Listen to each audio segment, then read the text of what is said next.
Welcome into week 3 of the End Zone. We've got a lot for you tonight. Our game of the week, West Point at Noxubee County. A couple teams that made it to the 3 and 5A state title games last year. Louisville travel on over to visit the Columbus Falcons. Choctaw County took on Pontotoc tonight in a game that was all physical football. You won't want to miss a second of that action. And Calhoun City hosting Aberdeen in another game that was a great game for the defensive-minded coaches out there. We've got all that and more coming up next. WCBI Sports End Zone Show with John Sokoloff, Courtney Robb, and Chris Bolton is brought to you by Wade Incorporated, Clark Beverage Group, Carl Hogan Toyota, East Mississippi Community College, and OCH Regional Medical Center. Welcome into week 3 of the End Zone. John Sokoloff joined as always by Courtney Robb. Now, Courtney, we had a lot of interesting games tonight, including one of the best 5-play sequences I've ever seen in all my years of covering high school football. We'll get to that in a minute, but first, we got to start with our game of the week. A couple of teams that made it to the 3A and 5A state title games last year, West Point and Noxubee County, and a little bit of a different look of a Noxubee County club, but what were you kind of expecting to see out of this one tonight?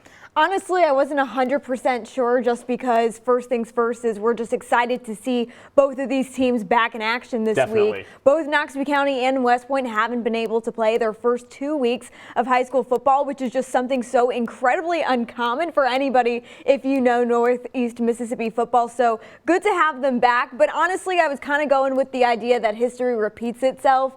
Noxubee County is always a massive contender when we talk about state titles. However, going up against the powerhouse that is West Point, since 2012, Noxubee County hasn't been able to beat the Greenies. So I was kind of expecting the same deal tonight. How about we get on out there and get some highlights from this week's Game of the Week?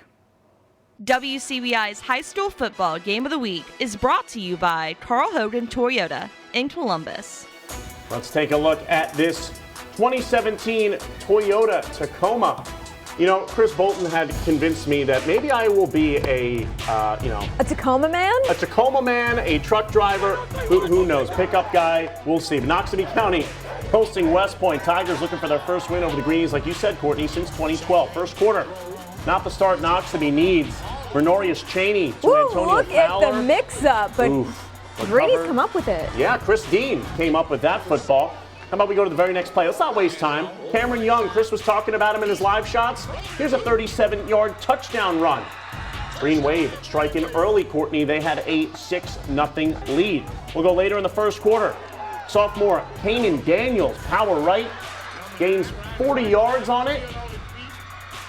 And that's a first down. That's a sizable play right there, showing off the speed. Same drive. West Point running a jet sweep to Keyshawn Henley, who runs it in untouched for 6. West Point up 13-0 after the extra point. Second quarter, Tigers defense making a play. Daniels loses control of the ball.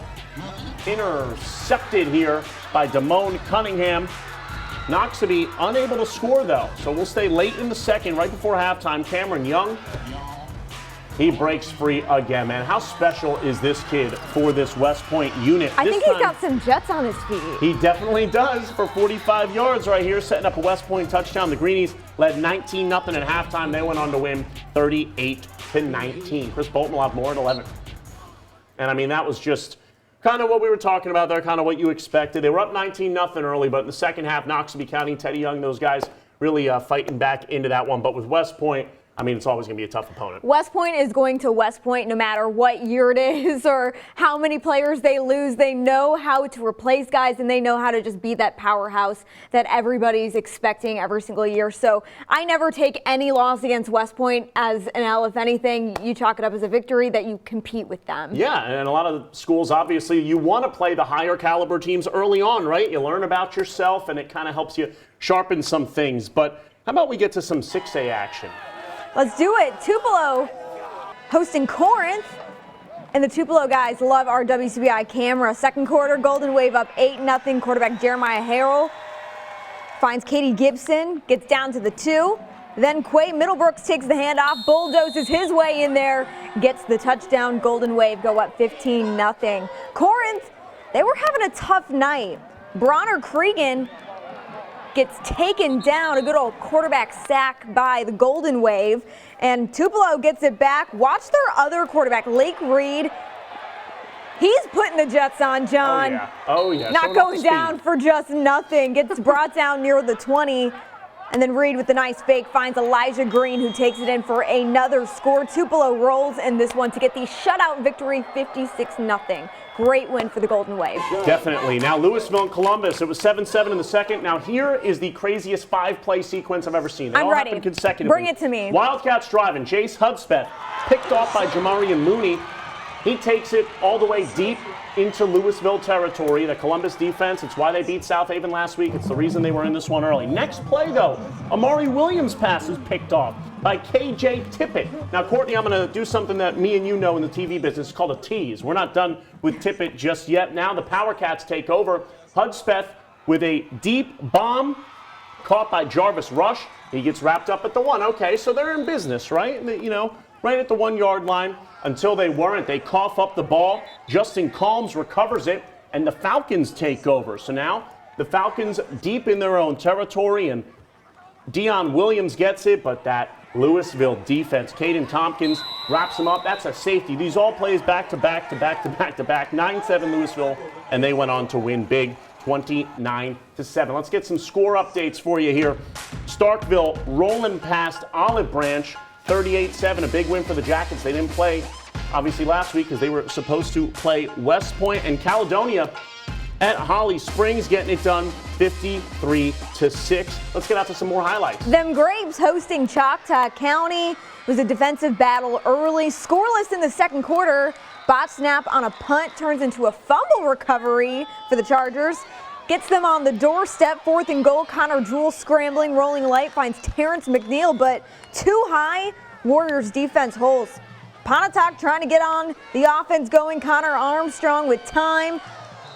Tyson Coleman there to break up the pass. And the Chargers get the ball back again. Jewell scrambling again this time. Tracked down, sacked by Hayden Kyle. Pontotoc. This one was a close one. Them Grapes squeeze out 10-8 over Choctaw County. Defensive battle. I wasn't kidding. Let's get a couple more scores in there for you. After this highlight, of course, between North Pontotoc Don't get ahead of yourself, John. Of course, first play from scrimmage. Ty Davis takes a deep shot to Thomas Klein, who catches it up the seam, takes off, but Blake McLaughlin catches him from behind, and that knocks the ball loose. Aiden Tatum recovers for the Vikings. That sets Reese Kentner on the offense. It's Kentner finding Wynn Navarrete all alone for the game's opening score. But a good kickoff return would set the Indians up with some great field position. And it's Davis. This kid loves throwing the deep ball, Courtney, and he finds Brantley Weigel, who goes up. Moss is his defender for 6. Itawamba would roll over North Pontotoc 40-14. And let's stay in the Pontotocs here. Heritage taking down South Pontotoc 42-21. The Patriots, they are certainly rolling, Courtney. And New Albany taken down by Hialeah 50-7. It seems like it was either defensive blowouts or defensive good games or blowouts right there. But coming up next year on the End Zone, the Houston Hilltoppers. They hosted Shannon in what was quite the matchup, and then Amory at home against Moorville, a couple high-powered offenses. How did that one shake out?